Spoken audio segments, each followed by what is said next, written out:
frequently interacting. Again, for the purpose of all, what is a three-tier system? One is at the chapter, another is at the regional, and another is at central. So we got a democratic process. First at the chapter, this is what A1 grade chapter. This is one chapter, primary chapter is Hyderabad chapter, A1 grade chapter. Then our for this regional council is at Chennai, that is called Southern India Regional Council. Then we'll go to the headquarters, that is New Delhi, that is a central council. Now members across the country will elect their representatives in a democratic way. Like this, last year, 6 months back there was elections. I was, elected from the Southern India region, total Southern India region. I am the one of the nominee. There are 3 positions are there. I am there in the Central Council. There are 15 Central Council positions are there, including government nominees. They will, including Minister of Corporate Affairs, they will nominate our. This being a statutory body, this is our structure. Same way in the regional council also elected members will be there. Same way in the chapter also elected members will be there. For all 3 levels there will be separate elections. Now during the press conference, one Mr. Isaac Raj, who will be the chairman of the chapter, this chapter he will come, and president, who is the head of our total body, Mr. Atul Mehta, will be joining with us. In fact, last time we had a press conference, but this is the thing. This is the body. I am the council member here actually, representing from Southern India, but I belongs to Hyderabad. This is what my background. Now, we just want to call for the press conference on 3 areas. One is on, today there is a launching program on skill development, secretarial skill development program, which is there with you, the pink color one. See, this is purely under the initiative given by the Prime Minister, Narendra Modi ji. You know that he is motivating in each and every organization, including the government enterprises as well as statutory bodies. So, though there is no express direction from PM office, when we are the statutory body, we thought it is our responsibility, because once Prime Minister has given a guidance or direction, we need to do on our own.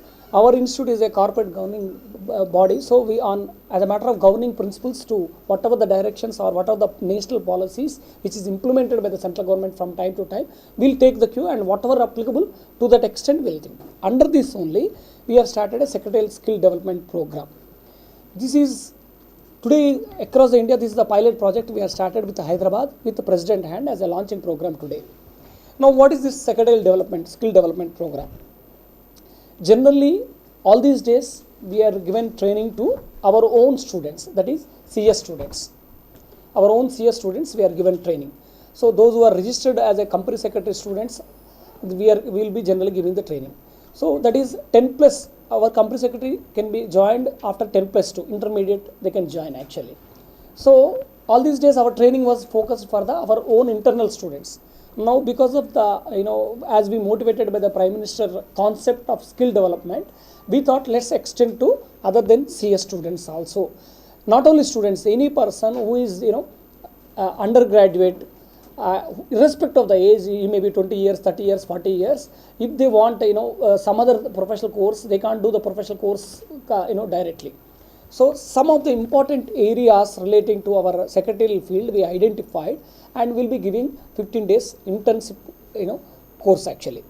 In these 15 days, again after the 15 days we'll be sending to the field work, that is to the companies and the practicing company secretaries. Whatever we teach in these 15 days will be the practically experienced. So our skill development program is 2 stages. First stage is on the theoretical part, explaining the concepts and briefing what is related to secretarial field. Then second part is practically experiencing, that is internship with 30 days actually, which will be under the company as well as practicing. Apart from these 15 days. Apart from these 15 days. And that will be practical training. That is a practical training with practicing company secretaries or under the secretarial department of companies, listed companies, unlisted companies, private limited companies also. So with that, what happens, they will acquire the skills in these 15 days, that is theoretical knowledge, and next 15 days practical thing will be implemented immediately in the next 30 days. In these 30 days also, every Saturday they have to come back and report here. During that internship also, they may be spread over and appointed across the Hyderabad or else other place which they belong, but every Saturday they should be reported here. So that what happened, that batch of 30 people or 40 people, they will share the knowledge among themselves. by presentations here, whatever they learned in that 1 week also. So this way, theoretical knowledge sharing among them in 45 days, we are giving almost a total picture for the things. Please, okay, welcome.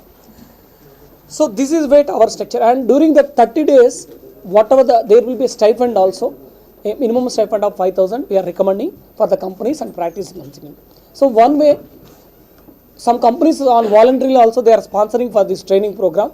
So we are getting students by self-finance or else through that, and they want to some in-house people also there, they want to go through this training program. This is the way for a student financially impact will be very less, and whatever they expended also immediately they will get in the internship, and there is a career path irrespective of in a professional manner, from the academic to professional manner. They will be, they can continue if they want even under the same companies or practicing company secretaries, and they can pursue other courses. They can prepare for civil exams, or they can do the other MBA and MCOM also of their choice. So this is the way we structured, and for them CS course is not, we are not insisting, we want to give the same skills which same thing. With it, of course they not become the experts, but they are become the familiar with the skill development program. That is what ultimately our concept.